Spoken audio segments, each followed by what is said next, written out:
The advice and opinions expressed by Dr. Granpeesheh and her guests are meant solely as suggestion and should not be in any way construed as child-specific advice. Dr. Doreen Granpeesheh is the Dr. Doreen is an expert in autism. Doreen Granpeesheh. Dr. Granpeesheh. Dr. Doreen Granpeesheh. Dr. Doreen Granpeesheh is a visionary in the field of autism. Now you can ask her questions on Ask Dr. Doreen. So let's start with Brian's comment first. I have something new to bring and discuss, dysgraphia. What we previously tagged as slow processing, his child can respond quickly with high IQ responses, but it becomes a problem when thoughts must be pulled together and written down. Hence, in grade 1, the school performance programs that lead to self-esteem issues and giving up on tasks because he has poor brain to writing communication. He could have spatial dysgraphia, and Dad says, I know there are 3 types. I am sure many parents may like to learn about this, since the stats I discovered say that 60% of ASD kids have some form of dysgraphia. So I'm not really sure what the question is there. Brian, maybe you want to write in, or do you want to comment on it as it is, Dr. Granpeesheh?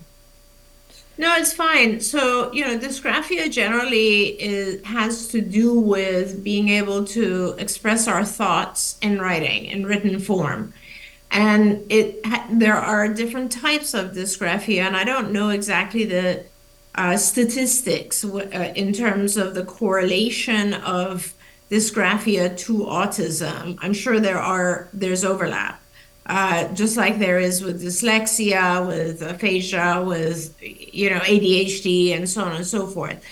It is obviously, it's one of those things that does improve with exercise, but as I said, these are things that are very important that we know about our kids, because if we just, dysgraphia is a great example of where you can just put your child in. Dyslexia too happens to a lot of children who not even on the spectrum.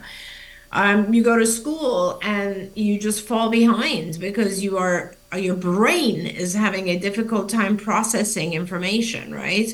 And no one figures this out until you start to fail. I mean, there are so many kids I know who have very severe ADHD who I'm just amazed how they were able to overcompensate and actually get through school. So yeah, it is always important to pay attention to what's happening with our kids, especially when they're exposed to new environments like school. And if they're really struggling, what is underlying that struggle, and how can we modify their environment to meet the needs of the child? A very good friend of ours, Shannon, had a child who was just struggling all the time with school, and she discovered that the child has a sleep disorder. So the child's not getting rest, right? And so it's really, really important to find out what is going on with our kids and to focus on that so that their experience is successful. It's very similar to what I was talking about earlier, where we put our kids in these environments and then we expect them to be successful without having given them the tools to succeed. Yeah. Don't forget, you can watch Ask Dr. Doreen live every Tuesday morning at 10 a.m. Pacific time. We hope to see you there.